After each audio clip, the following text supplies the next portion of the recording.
Queste sono ore importantissime per il destino del Calcio Padova. Alle 19 di domani scade l'ultimo termine, insomma, per iscriversi. C'è una storia infinita praticamente, perché la storia del Padova inizia a diventare una storia infinita, una storia che sta stancando tutta la tifoseria, presumo anche i protagonisti di questa storia. Cerchiamo di fare un attimino un riassunto di quello che è successo, perché mi sembra di sfogliare una margherita dove si dice un giorno fallisce, il minuto dopo è iscritta, il giorno dopo fallisce di nuovo, perché c'è una situazione molto difficile e complicata, e cerco di spiegarla. Nella società Calcio Padova i proprietari molto probabilmente non hanno molti quattrini, anzi non ne hanno proprio, e quindi il tutto lo deve mettere a disposizione per salvare i debiti il Cavalier Cestaro. Il Cavalier Cestaro ha messo, ovviamente ha pagato tutti i debiti, anzi ha detto io li pago, perché a tuttora non ha ancora pagato gli stipendi, dunque non è pagato nulla a questo re. Questa mattina sembrava che il Padova fosse salvo, ora il Padova è in una situazione davvero drammatica e vicino al fallimento, magari fra un'ora è tutto come prima, dunque il Padova è salvo di nuovo.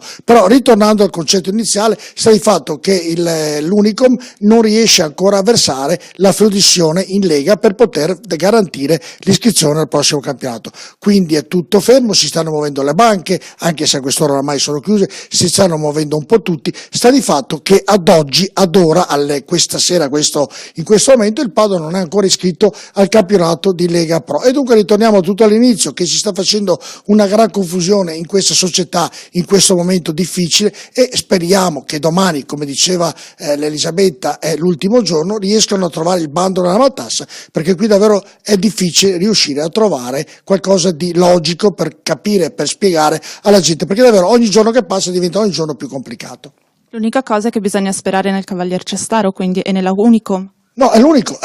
che tira fuori i soldi, per ovvi motivi li deve estrapolare lui dalla propria tasca, è ovvio che li deve mettere lui all'interno della società, l'abbiamo già detto in un precedente servizio, e lui ha detto io li metto, ma a un certo punto, quando sembrava cosa fatta, già si diceva che c'erano dei soci che davano una mano a Cestaro per prendere in mano le redini del Padova successivamente, sta di fatto che i soldi che Cestaro ha messo non sono stati garantiti all'Unico nei confronti o delle banche o della Lega. È un po' complesso il ragionamento, che mi trova difficile anche nel spiegarlo ai nostri telespettatori, però sta di fatto che non è stato pagato né la liberatoria né lo stipendio ai giocatori, né tantomeno la flessione alla Lega, quindi ad oggi, a questo momento, il Padova fallisce. E gli imprenditori di cui si vociferava che potevano dare una mano a Cestaro?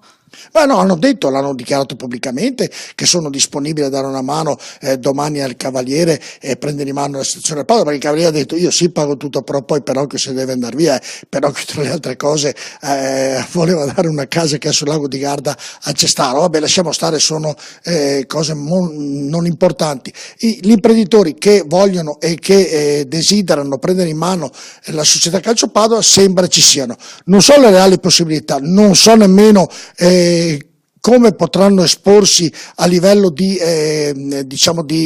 chi sarà il presidente, chi sarà il vicepresidente, ma ad oggi non è quello il problema, il vero problema è salvare il Padova perché rimanga in Lega Pro, e a quest'ora, torno a ripetere fino alla noia, il Padova è fallito.